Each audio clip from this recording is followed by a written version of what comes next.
Assalamualaikum warahmatullahi wabarakatuh. Selamat pagi anak-anak. Bagaimana kabar kalian hari ini? Semoga senantiasa dalam lindungan dan rahmat Allah Subhanahu wa taala. Berjumpa lagi dalam pembelajaran sejarah kebudayaan Islam. Pada kesempatan yang lalu kita telah mempelajari tentang perkembangan kebudayaan dan peradaban Islam pada masa Daulah Abbasiyah. Nah, pada kesempatan kali ini kita akan bahas tentang kejayaan intelektual, ilmuwan, dan ulama muslim Daulah Abbasiyah. Sebelum pembelajaran dimulai, marilah bersama-sama kita berdoa dengan mengucapkan basmalah dengan harapan apa yang kita pelajari pada kesempatan pagi hari ini dapat diberikan kemudahan dan kelancaran sehingga kita bisa memahami materi pada kesempatan pagi hari ini. Berdoa mulai. Bismillahirrahmanirrahim. Oke, marilah kita mulai pembelajaran pada pagi hari ini. Ilmuwan muslim masa Daulah Abbasiyah. Pada kesempatan kali ini kita akan membahas dua bidang, yakni bidang kedokteran dan bidang filsafat. Untuk bidang kedokteran, kalau di Indonesia ada IDI ya, Ikatan Dokter Indonesia, yang menaungi para dokter atau perkumpulan dokter di seluruh Indonesia. Lalu bagaimana dengan para ulama, para ilmuwan bidang kedokteran pada masa Daulah Abbasiyah? Di sini kita akan membahas 3 tokoh. Yang pertama adalah At-Tabarani, yang kedua adalah Ar-Razi, yang ketiga adalah Ibnu Sina. Meskipun ada beberapa ilmuwan lainnya dalam bidang kedokteran, tetapi pada kesempatan kali ini kita akan bahas 3 ilmuwan. Abu Al-Hasan Ali bin Sahal Robban At-Tabari, atau yang lebih dikenal dengan nama At-Tabari, lahir tahun 838 Masehi. Pada awalnya, beliau adalah seorang yang beragama Kristen dari Tabaristan. Ia kemudian masuk Islam dan menjadi dokter pribadi Khalifah Al-Mutawakkil. Ayahnya Sahal bin Bishr adalah seorang dokter dan penulis kaligrafi yang hebat. Dan dari ayahnya, Ali At-Tabari pertama kali belajar ilmu kedokteran. Ali At-Tabari wafat pada tahun 870 Masehi. Ali At-Tabari tidak hanya ahli dalam bidang ilmu kedokteran. Ia adalah seorang hakim, ulama muslim, dan psikolog legendaris muslim dari abad ke-9 Masehi. Ali At-Tabari mahir berbahasa Arab dan Yunani. Beliau juga terkenal sebagai tokoh ilmuwan yang pertama kali menulis ensiklopedia kesehatan yang berjudul Firdaus Al-Hikmah. Ensiklopedia adalah karya referensi yang menyediakan rangkuman informasi dari semua cabang pengetahuan atau dari bidang tertentu. Jadi ensiklopedia yang ditulis oleh At-Tabari yang ini terkait dengan kesehatan atau dunia kedokteran. Beliau juga memiliki salah seorang murid yang terkenal, yakni Muhammad Ibnu Zakaria Al-Razi. Oke, silahkan dipahami kurang lebih selama 30 detik. Setelah itu akan muncul pertanyaan.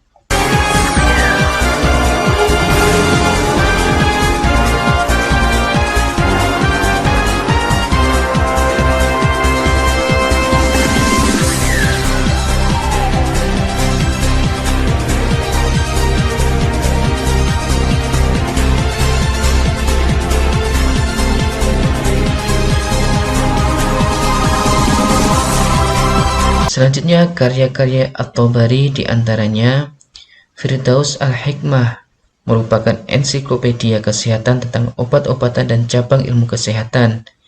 Yang kedua, Din Ad-Daulah, kitab yang membahas tentang agama dan negara.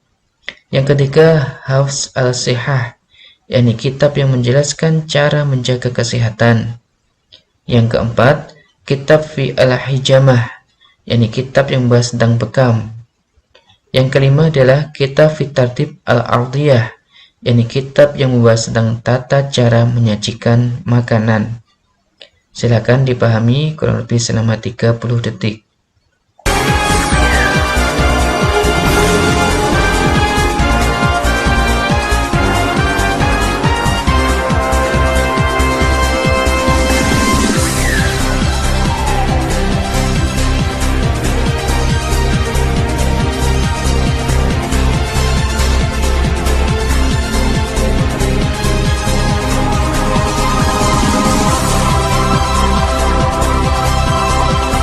Selanjutnya adalah Abu Bakar Muhammad bin Zakaria Ar-Razi atau dikenal sebagai Rezes di dunia barat. Beliau merupakan salah seorang pakar sains Iran. Ia lahir di Rai, Teheran pada tahun 865 Masehi dan wafat pada tahun 925 Masehi. Ar-Razi sejak muda telah mempelajari filsafat, kimia, matematika, dan kesastraan. Dalam bidang kedokteran, ia berguru kepada Ali bin Sahal Roban At-Tabari. Sekembalinya ke Teheran, ia dipercaya untuk memimpin sebuah rumah sakit di Rai.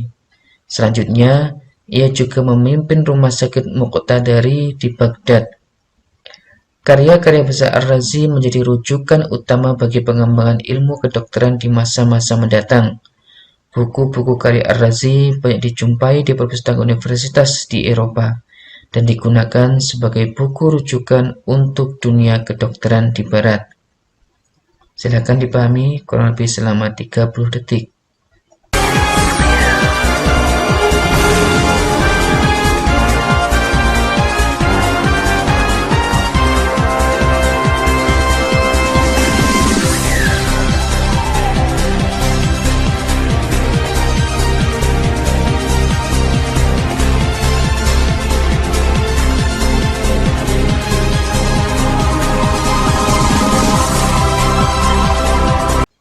Karya-karya Ar-Razi ada cukup banyak, ada ratusan karya.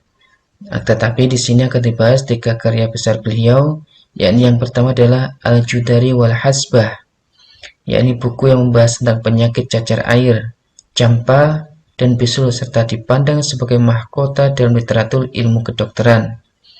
Yang kedua adalah Al-Hawi. Buku itu merupakan ensiklopedia dalam bidang informasi kedokteran yang terdiri dari 24 jilid dan berabad-abad lamanya mempengaruhi praktik dan pemikiran kedokteran di dunia barat. Yang ketiga adalah Sir al-Asrar, buku mengenai rahasia. Di buku tentang farmakologi ini, ia membagi obat-obatan dalam kategori mineral, vegetal atau botanis, dan biologis, serta masing-masing diuraikan analisis fungsionalnya. Karya besar Ar-Razi yang sangat berarti bagi perkembangan ilmu kedokteran diantaranya adalah smallpox atau penyakit cacar, di mana ia merupakan sarjana Islam pertama yang meneliti penyakit ini.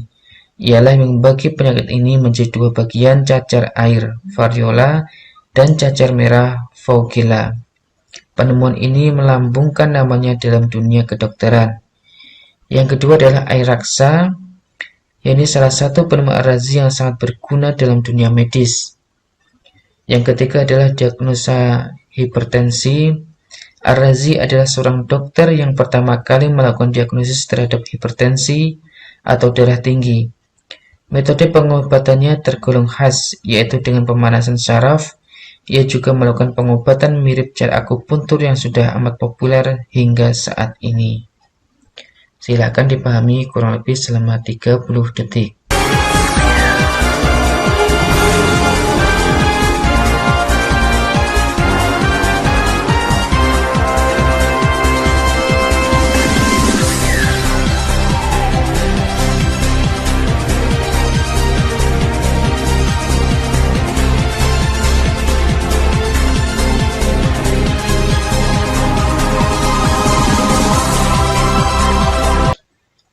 Selanjutnya adalah Abu Ali Al-Husain bin Abdullah bin Ali bin Sina. Nama lengkapnya Abu Ali Al-Husain bin Abdullah bin Ali bin Sina. Orang Arab memberinya gelar Syekhul Rais, yang berarti pemimpin orang terpelajar. Di barat, beliau dikenal dengan nama Avicenna. Lahir pada tahun 980 Masehi dan wafat pada tahun 1037 Masehi.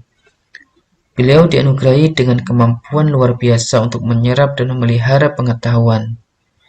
Sarjana Islam dari Persia ini membaca buku-buku di perpustakaan besar milik raja, dan pada usia 21 tahun, beliau mulai menulis buku. Sebagai dokter, Ibnu Sina lebih suka tindakan preventif daripada kuratif. Hal ini dengan kata lain dapat diartikan bahwasanya mencegah itu lebih baik daripada mengobati. dan selalu menguatkan aspek rohani dan jasmani pasien dalam pengobatannya. Dalam pandangannya, makanan, minuman, temperatur, polusi udara, limbah, keseimbangan pikiran, dan gerak tubuh mempunyai pengaruh terhadap kesehatan manusia. Semua yang dikatakan Ibnu Sina terbukti dan menjadi masalah utama atas kesehatan manusia saat ini. Silahkan dipahami kurang lebih selama 30 detik.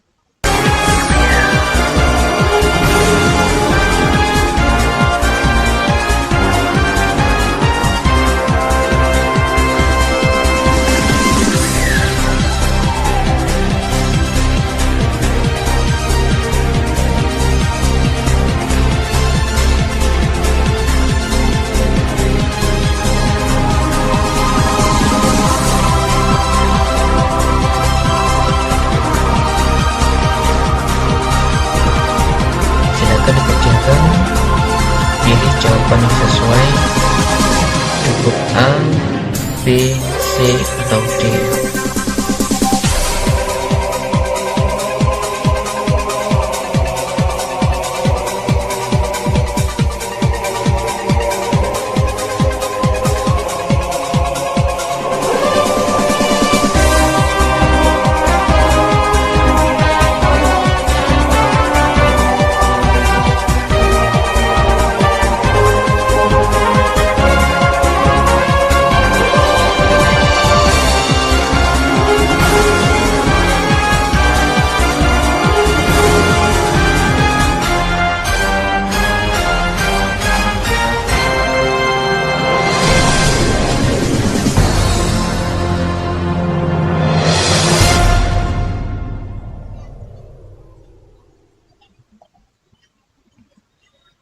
Karya-karya Ibnu Sina dalam bidang ilmu kedokteran antara lain Al-Qanun fit Tibb, yang artinya dasar-dasar ilmu kedokteran.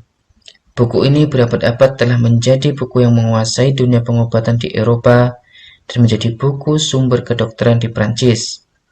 Di dalam buku ini menjelaskan tentang penyakit dan penyebaran berbagai penyakit, baik melalui udara dan air. Obat-obatan yang disebut dalam buku ini tidak kurang dari 760 macam obat untuk beragam penyakit. Yang kedua adalah Asy-Syifa, yang berisi tentang cara pengobatan termasuk tentang pengobatan penyakit syaraf. Karya-karya dokter muslim selama berabad-abad telah memberi pengaruh besar terhadap pemikiran dokter-dokter Eropa. Kini sudah saatnya generasi Islam mengambil peran penting terhadap karya-karya dokter muslim. Jadi dengan hal ini diharapkan para dokter-dokter atau orang-orang yang bergelut di dunia kesehatan bisa mengambil ibrah dari karya-karya fenomenal besar ulama atau ilmuwan Islam. Silakan dipahami kurang lebih selama 30 detik.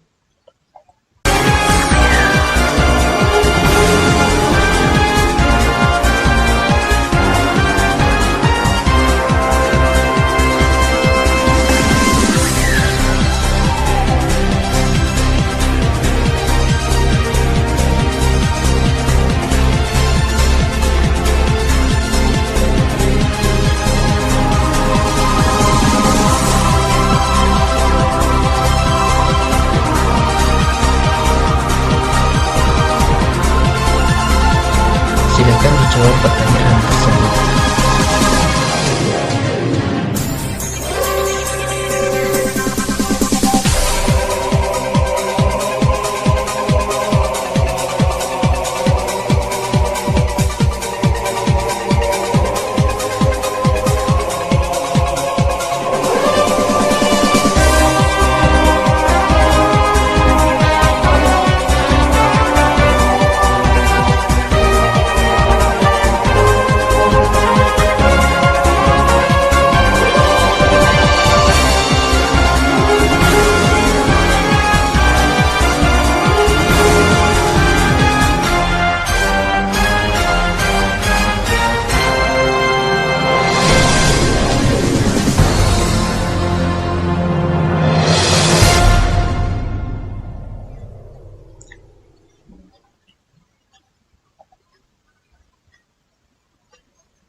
Oke, selanjutnya kita akan bahas tentang ilmuwan muslim bidang filsafat.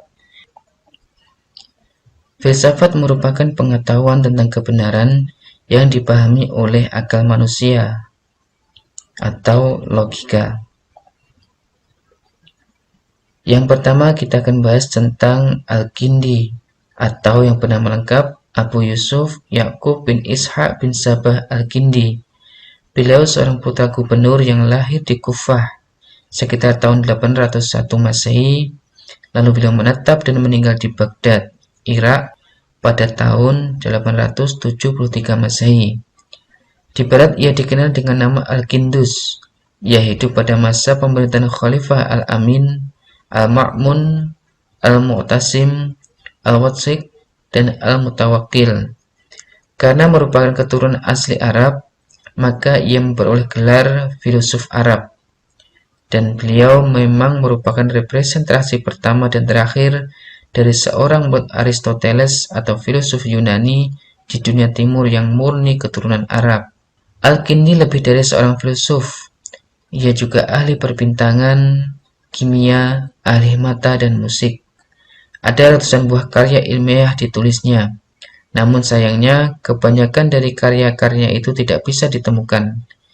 Di antara karya filsafatnya adalah Risalah fi Madkhal al-Mantiq bil Istifa al-Qaul fih, sebuah pengantar lengkap logika. Lewat karyanya, Al-Kindi berusaha menjelaskan hubungan agama dengan filsafat. Ia mengatakan antara filsafat dengan agama tidak ada pertentangan dan tidak perlu dipertentangkan, karena keduanya sama-sama mencari kebenaran. Titik temu pada kebenaran inilah yang kemudian menyebabkan banyak ilmuwan muslim dan lainnya mengkaji pemikiran filsafat Yunani Romawi, sehingga filsafat menjadi salah satu hasil dan bentuk pemikiran ilmuwan muslim yang cemerlang. Silakan dipahami kurang lebih selama 30 detik.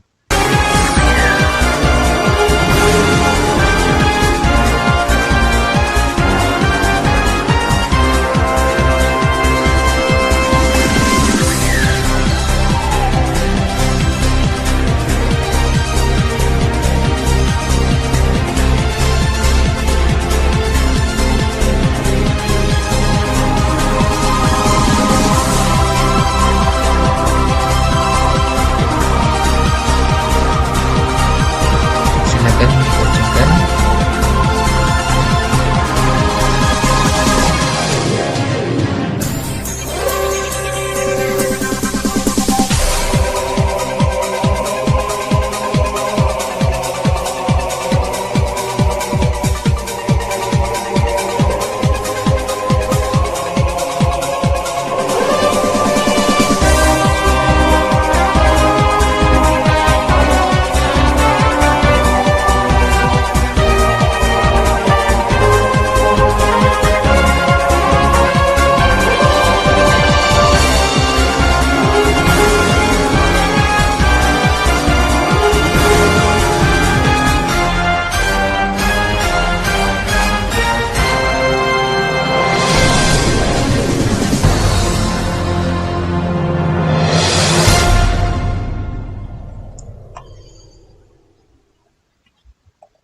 Selanjutnya adalah Ibnu Maskaweh. Beliau memiliki nama lengkap Abu Ali Ahmad Ibnu Muhammad Ibnu Maskaweh. Lahir di Iran pada tahun 932 Masehi dan wafat pada tahun 1030 Masehi. Ibnu Maskaweh merupakan sosok ilmuwan muslim bidang ilmu filsafat akhlak.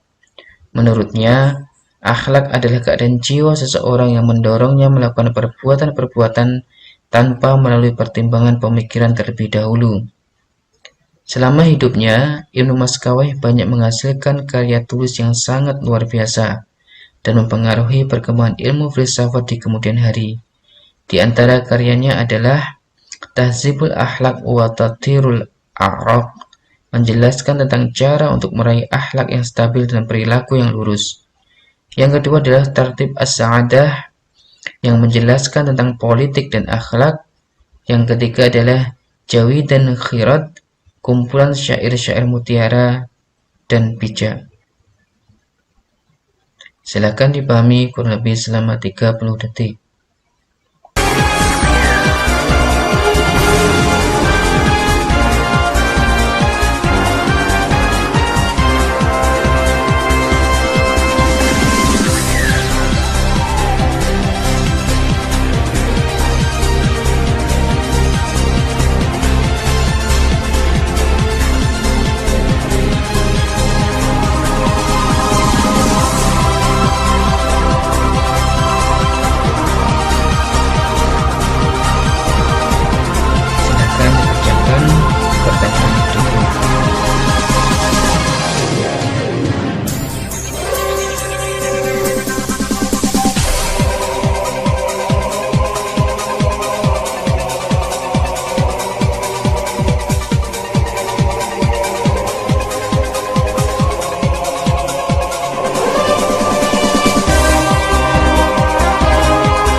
Yang ketiga, kita akan membahas tentang Imam Al-Ghazali. Beliau memiliki nama lengkap Abu Hamid bin Muhammad Al-Ghazali At-Tusi. Bergelar Hujjatul Islam yang artinya orang yang memiliki kewenangan atau otoritas atas Islam. Beliau dilahirkan di Tusi, Khurasan pada tahun 1059 Masehi dan wafat pada tahun 1111 Masehi.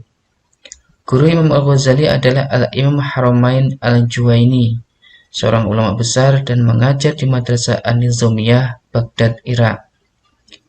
Imam Al-Ghazali memiliki karakter yang tekun, rajin, teliti, dan cerdas, sehingga banyak disiplin ilmu yang dikuasainya, di antaranya seperti ilmu kalam, fikih, teologi, filsafat, kimia, matematika, dan lain sebagainya.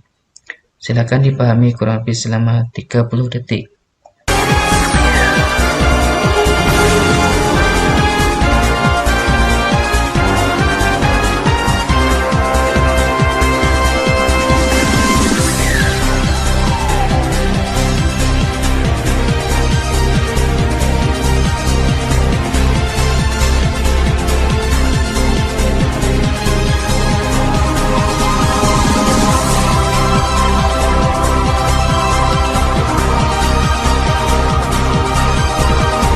Silakan dikerjakan.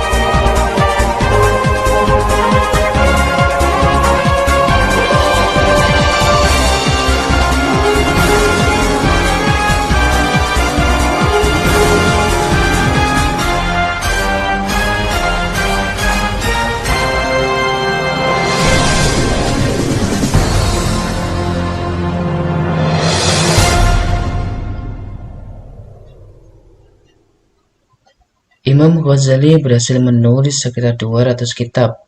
Di antara karya yang masyhur adalah Tahafutut Falasifah atau Keracunan Filsafat, sebuah kitab yang membahas tentang filsafat Islam. Yang kedua adalah Ihya Ulumuddin, kitab tasawuf yang membahas tentang kaidah dan prinsip dalam mensucikan jiwa, yang membahas tentang penyakit hati, pengobatannya, dan mendidik hati. Kitab ini merupakan karya yang paling terkenal dari Imam Ghazali. Silakan dipahami kurang lebih selama 30 detik.